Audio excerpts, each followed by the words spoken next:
sais pas si j'aurai l'occasion de revenir, Monsieur le vice-président, à nouveau. Je rappelle que c'est la 3e fois que je viens dans votre beau département en qualité de Premier ministre, après être venu des dizaines de fois en qualité de voisin. Bon.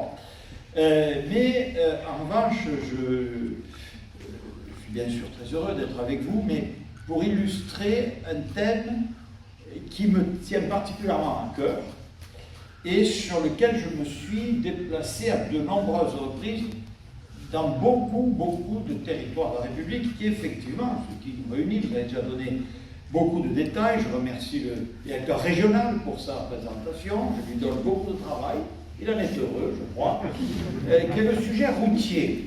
Le sujet routier.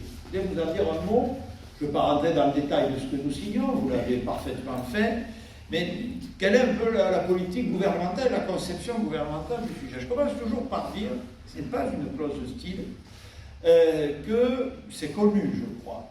C'est un fervent défenseur du rail qui vous parle. Un fervent défenseur du rail. Je suis l'auteur, sous l'autorité, bien entendu, du président de la République, d'un plan de relance très ambitieux, 100 milliards d'euros, vous en souvenez tous, annoncé, décidé en septembre 2020, dont je me plais à rappeler au passage qu'il marche très bien. Nous sommes déjà à 75% d'engagement et concerne tous les territoires.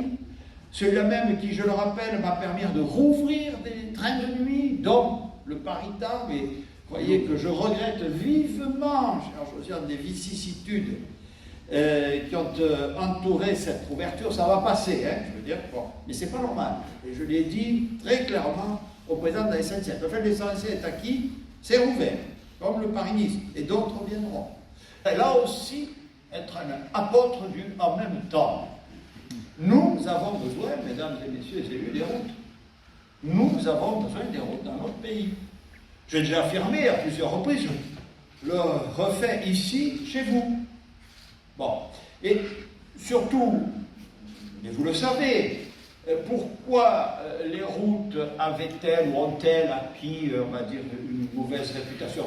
C'est certain, parce qu'effectivement, ils roulent des véhicules thermiques qui, eux, ont un bilan carbone, ont des émissions de gaz à effet de serre très défavorables.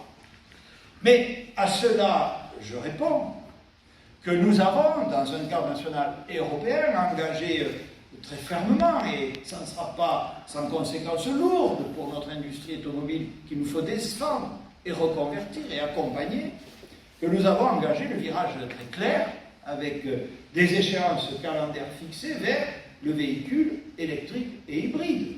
Chaque fois que l'occasion m'est donnée de relancer, de débloquer des projets routiers. Savoir des trucs qui sont, ça il n'y a qu'à se baisser, des trucs qui sont encalaminés, faute de procédure, faute de financement, enfin ça c'est partout en France, rassurez-vous, Monsieur le Président, qu'il n'y a pas que dans les Hautes-Pyrénées. Entre nous, peut-être un peu triste pour notre pays, qu'il faille, pour débloquer le contournement d'une ville, l'implication personnelle et résolue du Premier ministre.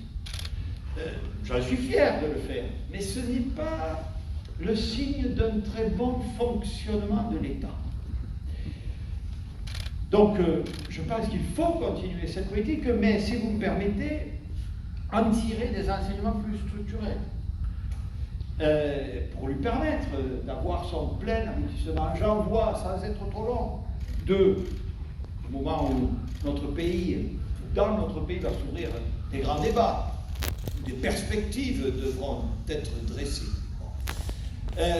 La première évolution structurelle, j'ai commencé mon gouvernement, le Parlement, je remercie les parlementaires encore une fois ici présents, l'a négocié, c'est la fameuse loi 3DS, récemment adoptée, après une commission mixte paritaire conclusive.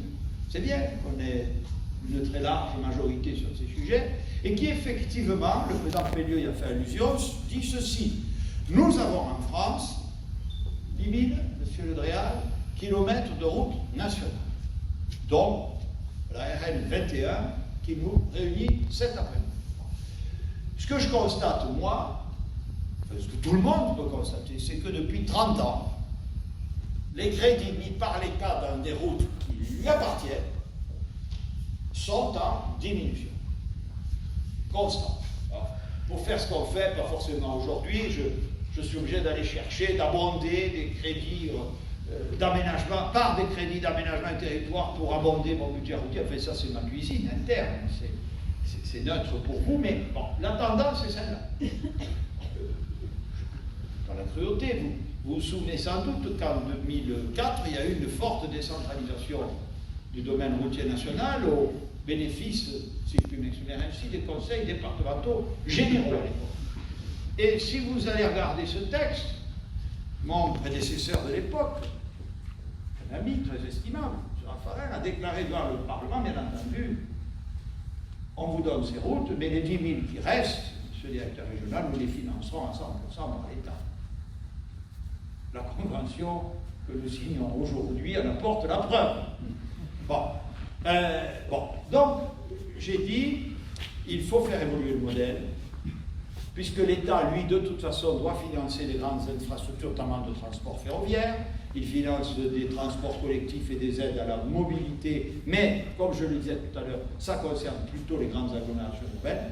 Donc, nous allons expérimenter, parce qu'il faut faire des choses avec prudence, mais nous nous sommes mis d'accord avec l'Association des départements de France, avec l'Association des régions de France, présidée, comme vous le savez, par la présidente de la région Occitanie, pour que, sur la base du volontariat, dans le cadre de discussions entre ces deux collectivités, une nouvelle phase de décentralisation routière puisse se faire. Deuxième évolution structurelle à laquelle nous devons impérativement réfléchir, nous avons parlé de sous, évidemment, c'est toujours une affaire de sous.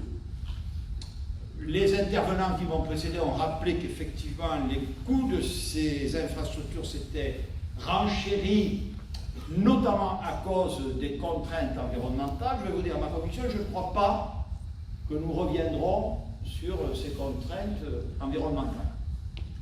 Bon. En revanche, ce qui ne va pas du tout, c'est ce que j'appelle les contraintes procédurales, qui font que ces délais pour n'importe quel projet s'étalent dans le temps, ce qui mécaniquement a pour conséquence de les renchérir, et surtout ce qui, et il n'y a pas que le domaine routier qui s'applique à mon observation, fait en sorte que les conditions, comme on dit, socio-économiques, mais surtout sociétales, d'acceptabilité de projets qui étaient réunies à un moment donné, quand on en arrive à mettre le premier coup de pioche, je ne parle même pas de l'inauguration, les choses ont tellement changé, y compris l'acceptation par la population, et que les difficultés s'en trouvent accrues.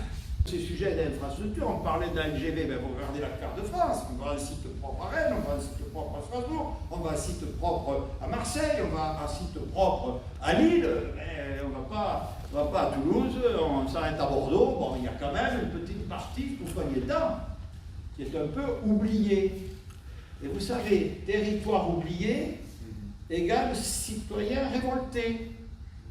Parce que se sentant, ben oui, déconsidéré. Moi, je peux comprendre ça, vous voyez. Je sais où je suis ici, je suis maire d'une sous-préfecture de 6500 habitants à un territoire rural. Ça sonne bien à mes oreilles. Donc il faut agir. On peut par la volonté politique. Et nous agissons, ça c'est bien, je vais dire. Quand on signe, l'habitude, c'est quand on est d'accord. Et quand on est d'accord, ça veut dire qu'on sait travailler ensemble. Parce que là, je veux féliciter tous ceux qui ont travaillé à ça. Au-delà du fond que j'ai essayé, mesdames et messieurs, de développer devant vous, ça a aussi valeur de symbole. Dans une société où les motifs de fracturation, de division, de stigmatisation sont profondément à l'œuvre. Nous, en tout cas, ceux qui partagent une certaine conception du pacte républicain, devons montrer à nos concitoyens que nous savons travailler ensemble au service de l'intérêt général, à leur service, pour améliorer leur vie quotidienne, pour porter de la considération à tous les territoires. Nous sommes capables, comme ici, de travailler ensemble au service de nos concitoyens. Je vous remercie.